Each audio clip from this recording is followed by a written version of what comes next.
आदाब नाजरीन, खैर मकदम है आपका जी सलाम में और आपके साथ मैं हूं सऊद मोहम्मद खालिद। वक्त हो गया वर्ल्ड न्यूज का, जिसमें हम आपको कराते हैं आलमी खबरों से बाखबर। शुरुआत करते हैं आलमी खबरों के सिलसिले की हेडलाइंस के साथ। गाजा सरहद के करीब फिलिस्तीनियों का एहतजाज छठे हफ्ते भी जारी। इस्राएली अफवाज की गोलीबारी में कई फिलिस्तीनी जख्मी। वहीं महमूद अब्बास PLO के दोबारा सदर मुंतखब। अमेरिकी सदर डोनाल्ड ट्रंप किम जोंग से पीस हाउस में मिलने को लिए तैयार। वहीं मुलाकात से पहले अमेरिका ने कोरियाई जजीरे से अपनी फौज को बुलाने की कही बात। मुतनाज़ा साउथ चाइना सी में चीन ने तैनात की क्रूज मिसाइलें। अमेरिका ने दिया इंतबाह, कहा इसके नताइज होंगे संगीन। चीन ने कहा अमन के लिए तैनात की गई हैं मिसाइलें। इस साल अदब का नहीं दिया जाएगा नोबेल इनाम। नोबेल अवार्ड देने वाली तंजीम सेक्स स्कैंडल में फंसी। स्वीडिश एकेडमी ने मांगी माफी। माइक्रो ब्लॉगिंग साइट ट्विटर के इंटरनल लॉग में पाया गया बग। कंपनी ने अपने 33 करोड़ यूजर्स को पासवर्ड बदलने की दी सलाह। डेटा लीक मामले में ट्विटर का भी आया था नाम।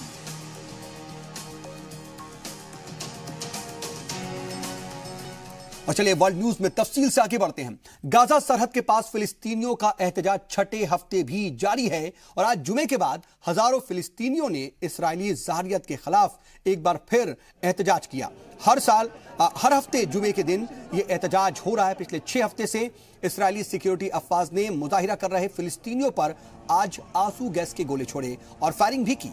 इस झड़प में कई फिलिस्तीनी जख्मी हो गए।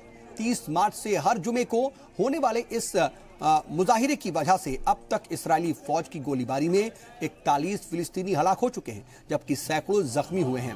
उधर इस्राएली इलाके में भी फिलिस्तीनी आवाम ने बेंजामिन नेतन्याहू हुकूमत के खिलाफ एहतजाज किया और मुजाहिरीन ने कहा कि नेतन्याहू फिलिस्तीनियों को मजालिम फौरन बंद करना चाहिए और हक वापसी के राइट्स उन्हें मिलने चाहिए। वाज़ेह रहे कि गाजा में 2/3 से ज्यादा फिलिस्तीनी मुहाजिर मौजूद हैं जो मकबूजा फिलिस्तीनी इलाके में जाने का मुतालबा कर रहे हैं। बता दें कि पिछले 6 हफ्ते से लगातार फिलिस्तीनी इस्राएली ज़ाहिरियत के खिलाफ एहतजाज कर रहे हैं। गाजा सरहद के पास फिलिस्तीनियों का एहतजाज छठे हफ्ते भी जारी दिखाई दिया और आज भी जुमे के बाद हजारों फिलिस्तीनियों ने इस्राएली ज़ाहिरियत के खिलाफ एहतजाज किया है। इस्राएली सिक्योरिटी अफवाज ने मुजाहिरा कर रहे तमाम फिलिस्तीनियों पर आज आंसू गैस के गोले छोड़े, साथ ही फायरिंग भी की और इस झड़प में आज किसी फिलिस्तीनी के हलाक होने की खबर तो नहीं मिली, लेकिन कई फिलिस्तीनी जख्मी जरूर हुए। आपको बता दें कि 30 मार्च से हर जुमे को यह एहतजाज फिलिस्तीनियों की जानिब से हो रहा है और इन मुजाहिरों में 30 मार्च से अब तक इस्राएली फौज की गोलीबारी में 41 फिलिस्तीनी हलाक हो चुके हैं।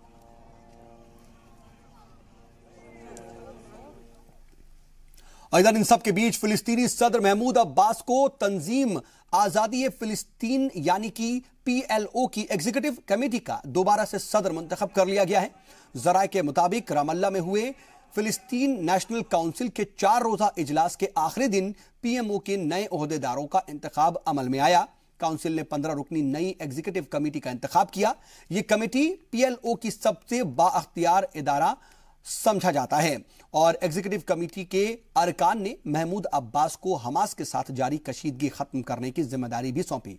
इस मौके पर फिलिस्तीनी सदर के मुआविन अहमद मजदलानी ने यह कहा है कि एग्जीक्यूटिव कमेटी के नए चुनाव के बाद सियासी मैदान में काम मजीद आसान हो जाएगा।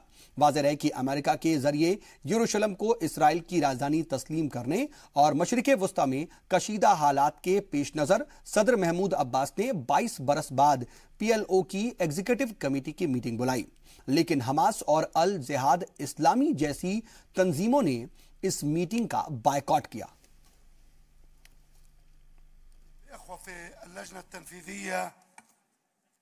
मैं PLO की एग्जीक्यूटिव काउंसिल को इत्तला देना चाहता हूं कि हम लोगों ने इत्तेफाक राय से महमूद अब्बास को PLO का चेयरमैन मुंतखब किया है।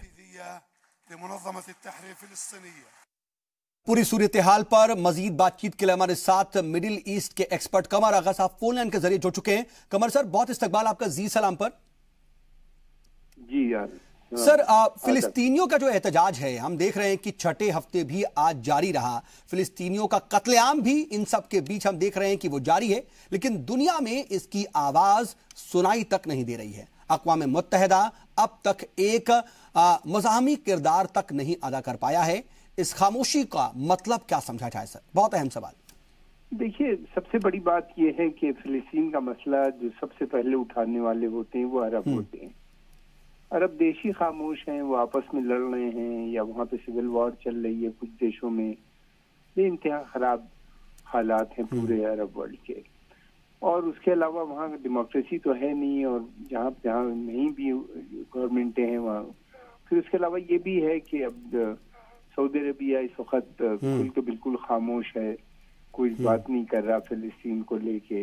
बल्कि यही नहीं, बल्कि जो रिपोर्ट्स आई हैं, क्राउन प्रिंस मोहम्मद की मीटिंग भी वहाँ पे ज्यूइश लीडर से हुई, और उस मीटिंग्स में उन्होंने जिस तरह की बातें की कि फिलिस्तीनी शुड, जो उनकी डिमांड है इजराइल की, वो एक्सेप्ट करें, नहीं तो खामोश रहें। इस तरह की बातों से जाहिर सी बात है, जब अरब खुद ही नहीं उस कॉज को सपोर्ट कर रहे तो दूसरी तरफ दूसरे मुल्कों से बहुत ज्यादा उम्मीद नहीं करनी चाहिए। लेकिन ये जरूर है कि ये बहुत बड़ा जुल्म उनके ऊपर हो रहा है। 70 साल हो गए हैं इजराइल को बने हुए। अभी तक फिलिस्तीन की आज़ादी, फिलिस्तीन जिस तरीके से आज़ादी चाहता है, जब पैलेस्टाइन का पार्टीशन हुआ था तो एक पार्ट इजराइल वेस्ट बैंक और ईस्ट जेरूसलम पे जो कब्जा हो गया था वो था जॉर्डन का, और ईस्ट और गाजा पट्टी के ऊपर कनेक्टिविटी इजिप्ट से थी, तो इजिप्ट के उधर कब्जा था बना हुआ था। हालांकि फिलिस्तीनी इसके एग्रीमेंट इस बात को मानते थे। ठीक है सर, लेकिन जो 7 की लड़ाई में ये पूरा हिस्सा West Bank, east Jerusalem, Gaza, ये सब इजराइल के पास आ गया। और 67 से ये लोग लड़ाई लड़ रहे हैं, सन 67 से, कि अपनी आजादी के लिए। पहले इन्होंने आर्म स्ट्रगल की, फिर उसके बाद उससे कुछ फायदा नहीं हुआ, तो अब पीस एग्रीमेंट किया, उससे भी इनको नहीं मिला। और जो उम्मीदें थी, हम लोगों को लग रहा था कि फिलिस्तीन भले कम जगहों पे होगा लेकिन उसका सेटलमेंट हो जाएगा, लेकिन ऐसा लगता है कि इजराइल किसी भी इस ऑक्युपाइड टेरिटरी से विथड्रॉ करने पे तैयार नहीं। हाँ सर, लेकिन इन सब के बीच हम देखें तो उधर महमूद अब्बास दोबारा से पीएलओ के चेयरमैन चुन लिए गए हैं। हमास और जिहाद अल इस्लामी जैसी जो तंजीमें हैं, उन्होंने इस काउंसिल मीटिंग का बायकॉट किया है। हमास और फतह के बीच ये हो क्या रहा है? इत्तेफाक आखिर क्यों नहीं बन रहा? देखिए, हमास जो है ये कट्टरपंथी इस्लामिक ऑर्गेनाइजेशन है, और ये सेकुलर डेमोक्रेसी और पॉलिटिक्स में इनका ज्यादा यकीन नहीं है। और ये महमूद अब्बास को या फतेह को या दूसरी जो सेकुलर ग्रुप हैं, चाहे कम्युनिस्ट हों या दूसरे ग्रुप हों, उनको ये बहुत ज्यादा मानने पे बिल्कुल तैयार नहीं है। और पीएलओ की लीडरशिप में आने इनका, और दोनों का मकसद अलग अलग है। जो सेकुलर ग्रुप है फतेह और दूसरे जो ग्रुप हैं, वो इजराइल से बातचीत करके मसले को हल करने की बात करते हैं।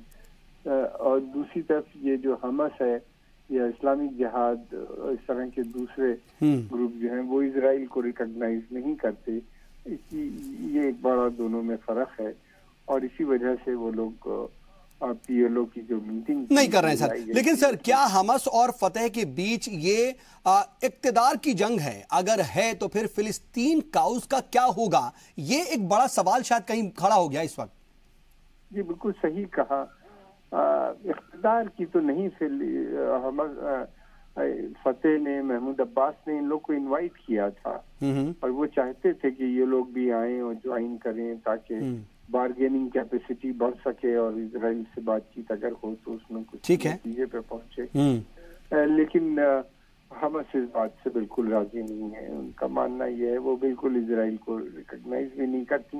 और यही नहीं, बल्कि फतेह की जो सबसे बड़ी ऑर्गेनाइजेशन है पीएलओ की, आज भी सबसे बड़ी मानी जाती है, उसको भी ये मानने पे तरह से बड़ा डिफरेंसेस हो गए हैं दोनों के बीच में। गाजा स्ट्रिप पे हमास का कब्जा है, और वेस्ट बैंक के ऊपर जो वहाँ पे गवर्नमेंट है वो फतेह की है, और दोनों के जो ख्यालात हैं वो बिल्कुल अलग अलग हैं। ये भी एक बड़ी वजह है जिसका फायदा इजराइल उठा रहा है। आपस में जो इनके डिफरेंसेस हैं उसका फायदा उठा रहा है। हमास का ताल्लुक बेसिकली अख़वान मुस्लिमीन यानी मुस्लिम ब्रदरहुड से है, अल जिहाद भी उसी का एक हिस्सा है। तो ये अलग अलग आइडियोलॉजीज हैं, उनकी आपस में लड़ाइयाँ हैं और टकराव भी नजर आते हैं, और मेथड भी अलग अलग है। तो सर आपने तो साफ तौर पर कहा कि 70 बरस से ये जंग जारी है, तो क्या ये आगे भी 70 बरस यूं ही जारी रहेगी? एक बड़ा सवाल तो सबके सामने।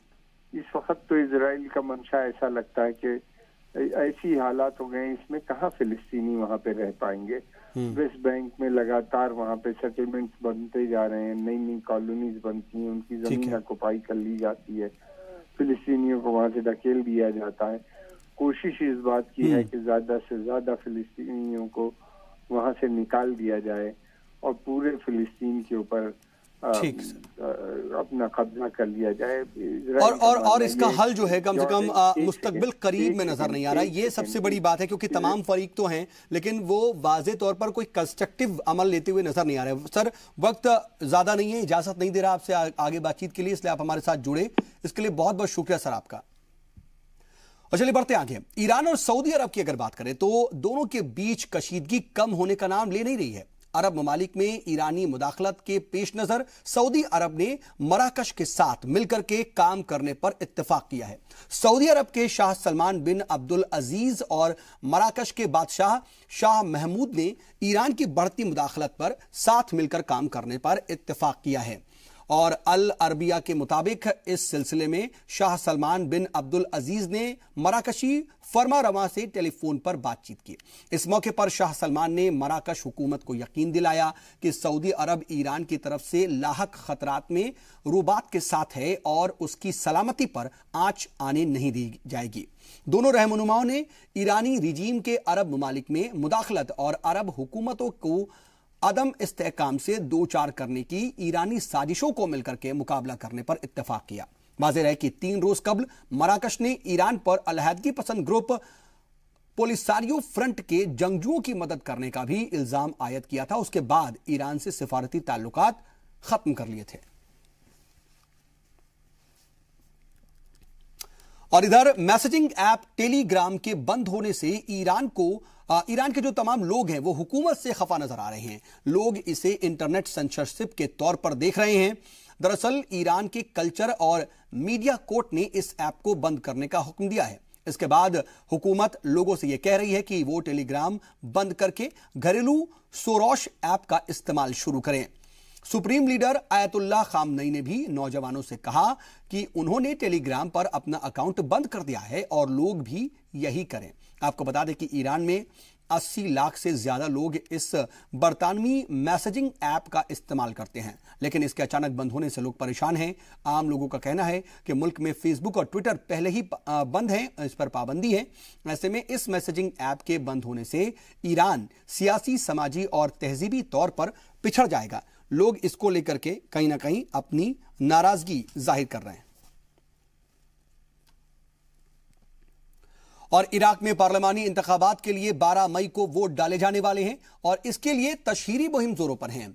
लोग वोटरों को लुभाने के लिए हर हथकंडा अपना रहे हैं, लेकिन खाना जंगी से उबर रहे इराक में इस बार लोग अलग अलग फिरकों में बटे नजर आ रहे हैं।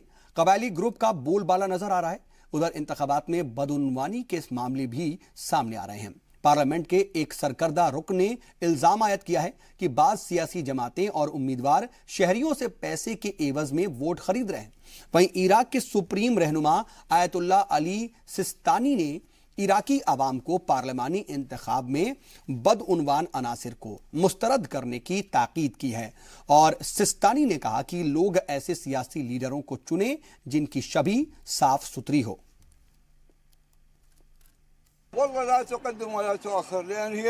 Those campaigning won't change anything. They are the same faces. They just change their posters and banners, and much nepotism is involved.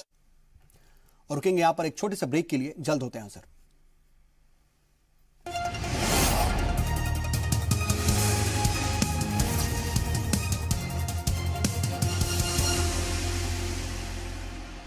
Break के बाद एक बार फिर से आपका इस्तकबाल है। खबरों के सिलसिले को आगे बढ़ाते हैं। शुमाली और जुनूबी कोरिया के बेहतर होते रिश्तों के बीच अमेरिका ने आखिरकार कोरियाई जजीरे से अपने अफवाज को हटाने का फैसला कर लिया है। अमेरिकी सदर डोनाल्ड ट्रंप ने पेंटागन को हुक्म दिया है कि वो जुनूबी कोरिया में तैनात फौजियों को वापस बुलाने के लिए लाहे अमल तैयार करें। इसमें किम ने सिक्योरिटी गारंटी की बात कही थी। न्यूयॉर्क टाइम्स की रिपोर्ट के मुताबिक ट्रंप के इस फैसले की जानकारी रखने वाले कई लोगों ने इसकी तस्दीक की है। ट्रंप इंतजामिया के अफसरों ने यह साफ कहा है कि कोरियाई जजीरे में अमेरिकी फौजियों की तादाद घटाने के फैसले का यह मतलब नहीं है कि किम और ट्रंप के बीच बातचीत के दौरान किसी तरह की सौदेबाजी की जाएगी। नॉर्थ कोरिया के जौहरी प्रोग्राम को लेकर के अमेरिकी सदर ट्रंप और किम जोंग के बीच जल्द ही मुलाकात होने वाली है। आपको बता दें कि इस वक्त कोरियाई जजीरे में 23,000 अमेरिकी फौजी मौजूद हैं।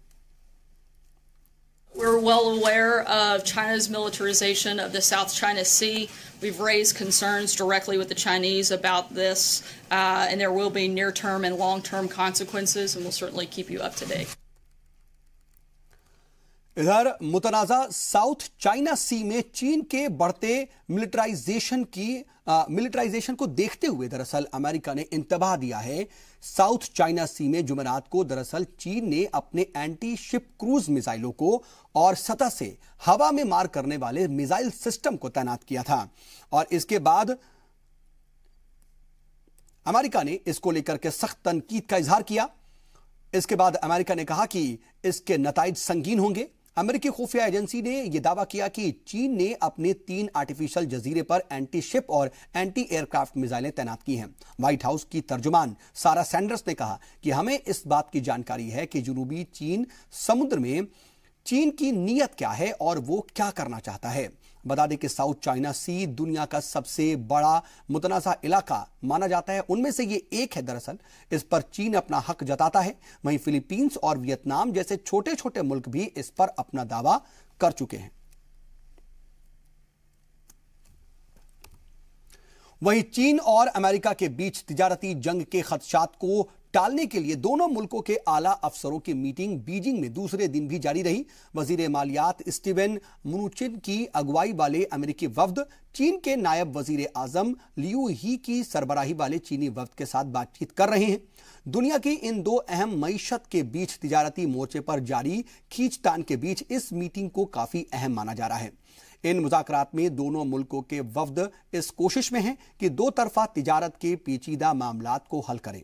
ज़राए के मुताबिक दोनों फरीकों ने दो तरफा तिजारत, सरमायाकारी, इंटेलेक्चुअल प्रॉपर्टी और टैरिफ और गैर टैरिफ मुद्दों पर बातचीत की। दूसरी जानिब अमेरिकी सदर ट्रंप ने वाज़ेह कर रखा है कि अगर मुज़ाकराती अमल से नतीजा नहीं निकला तो वो अमेरिका पहुंचने वाली चीन के मसनूआत पर $150 बिलियन के टैक्स को नाफिज कर देंगे। और अमेरिकी सदर के इंतबाह के जवाब में चीन ने भी वाज़ेह किया था कि वो भी अमेरिकी मसनूआत पर $50 बिलियन का इजाफी टैक्स आयत कर देगा। उधर फिलीपींस के दारुल हुकूमत मनीला में जापान, चीन और जनूबी कोरिया के वजीर खजाना ने मुलाकात की। तीनों वज़राए खजाना ने उसूलों की बुनियाद पर जारी कसीरुल मुल्की तिजारत अमल पर जारी रखने की हिमायत की है और उन्होंने मुल्की तिजारती मफादात के तहफ़्फ़ुज़ या प्रोटेक्शनिज्म के बढ़ते हुए खतरे पर तशवीश का इजहार किया है और खुली तिजारत के फरोग पर भी जोर दिया। इन तीनों वज़रा खजाना की मुलाकात मनीला में जारी एशियन डेवलपमेंट बैंक की सालाना इजलास से इतर हो रही है। तीनों वज़रा खजाना ने कोरियाई जजीरे में क़यामे अमन का भी खैर मकदम किया और किम जोंग और मून जे इन की तारीखी मुलाकात के बाद जारी होने वाले मुश्तरका बयान को भी खित्ते के इस्तेहकाम के लिए हौसला अफजा करार दिया।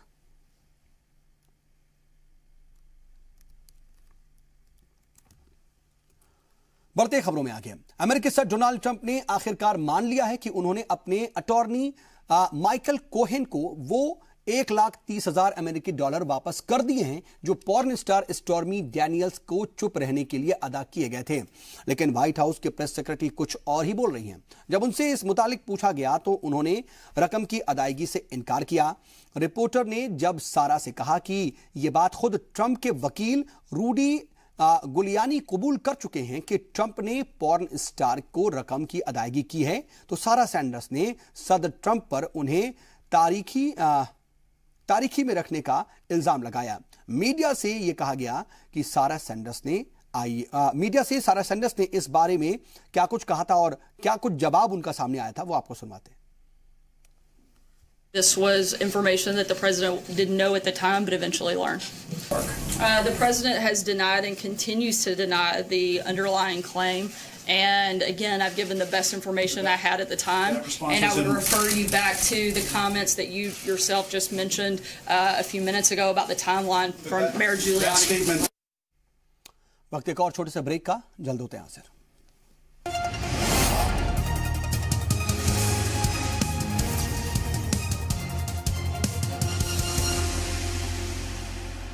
ब्रेक के बाद एक बार फिर से आपका इस्तकबाल है। खबरों के सिलसिले को आगे बढ़ाते हैं। स्पेन में बरसों से अलहदगी पसंद तहरीक चला रहे हुर्रियत तंजीम ETA ने अपनी तहरीक बंद करने का ऐलान किया है। शिद्दत पसंद तंजीम ETA का कहना है कि वो हमेशा के लिए स्पेन हुकूमत के खिलाफ तहरीक बंद कर रहे हैं। वाज़ेह है कि ETA स्पेन के वासक सूबे में 1970 से पुरतशद्दुद अलहदगी पसंद तहरीक चला रहा है। इसमें अब तक 900 लोग मारे जा चुके हैं। ETA के हमले में मारे गए लोगों के अहले खाना का कहना है कि यह हुर्रियत तंजीम सिर्फ प्रोपेगेंडा कर रही है और इसने अपना ऑपरेशन रोका नहीं है। वहीं स्पेन हुकूमत ने ETA के इस फैसले का खैर मकदम किया है, लेकिन हुकूमत का कहना है कि जो भी हो, ETA के लीडर पुरतशद्दुद वाक़े में मुलविस रहे हैं, उनके खिलाफ कार्रवाई जारी रहेगी।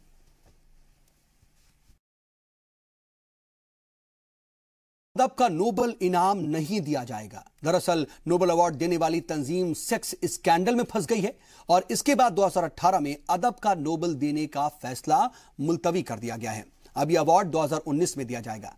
स्वीडिश अकेडमी ने इस बात की जानकारी आज स्टॉकहोम में दी। सेक्स स्कैंडल की खबरें आने के बाद पूरी एकेडमी शर्मसार हो गई है। दुनिया में सबसे ज्यादा इज्जत और वकार के साथ देखे जाने वाले इस एकेडमी को पहली बार इस तरह के इल्जामात का सामना करना पड़ रहा है। इसके बाद एकेडमी ने कहा कि जिनसी इस्तेहसाल के इल्जामात और फाइनेंशियल बदउनवानी के बाद अभी एकेडमी नोबेल अवार्ड देने के लिए हालत में नहीं है। 75 साल में दूसरी बार ऐसा होगा जब अदब का नोबेल नहीं दिया जाएगा। आपको बता दें कि इससे पहले अदब में नोबेल इनाम साल 1943 में दूसरी आलमी जंग की वजह से रद्द कर दिया गया था, लेकिन उस वक्त के हालात बिल्कुल अलग थे। आज तो इन इल्जामात की वजह से नोबेल नहीं दिया जाएगा।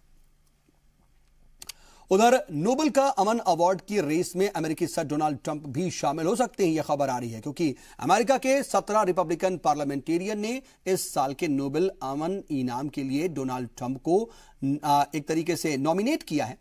उन्हें इस अवार्ड के लिए नामजद कोरियाई जजीरे में कशीदगी कम करने और अमन कायम करने के लिए उनके रोल की पहचान के तौर पर किया गया है। ट्रंप कोरियाई जजीरे को जौहरी हथियारों से पाक और पूरे खित्ते में अमन व इस्तेहकाम के लिए कोशा है। ट्रंप ने हाल ही में शुमाली कोरिया के लीडर किम जोंग उन के साथ मीटिंग को कबूल कर लिया है। यह अमेरिका और शुमाली कोरिया के लीडरों के बीच पहली मुलाकात होगी। ट्रंप के दबाव में ही 20 अप्रैल को नॉर्थ कोरिया ने अपने जौहरी हथियार खत्म करने और बैलिस्टिक मिसाइल तजर्बा रद्द करने का ऐलान किया था। इधर अमेरिका के हवाई जजीरे में दुनिया के सबसे एक्टिव आतिशफशा में से एक किलाइबा अचानक से फट पड़ा और इस जजीरे पर जलजले के कई झटकों के बाद इस आतिशफशा ने आग उगलनी शुरू कर दी। आतिशफशा से ज्वाला और काले धुएं निकल रहे हैं। हालात के मद्देनजर आसपास के इलाकों में रहने वाले जो तमाम लोग हैं वो हट रहे हैं। इलाकों में रहने वाले करीब 2000 लोगों को महफूज मकामात पर भी मुंतकिल किया गया है। हवाई आतिशफशा ऑब्जर्वेटरी ने लोगों से पास के कम्युनिटी सेंटर में पनाह लेने को कहा है। हवाई नेशनल गार्ड लोगों को वहां से निकालने और सिक्योरिटी में मदद कर रहा है।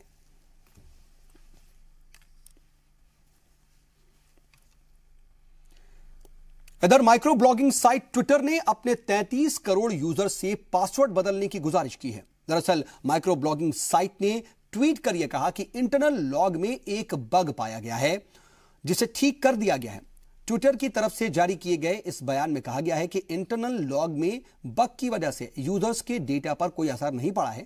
मामले के मद्देनजर एक बयान जारी करते हुए चीफ एग्जीक्यूटिव जैक डोरसे ने ट्वीट कर कहा कि कंपनी ने हाल ही में एक बग पाया है जिसकी वजह से इंटरनल लॉग के पासवर्ड का खुलासा हो गया है। बग को ठीक कर दिया गया है, लेकिन कंपनी ने एहतियात बरतते हुए अपने यूजर्स को पासवर्ड चेंज करने के लिए जरूर कहा है। कंपनी ने कहा कि इस तरह के बग से जुड़ी शिकायत दोबारा ना हो, इसके लिए प्लान तैयार किया जा रहा है।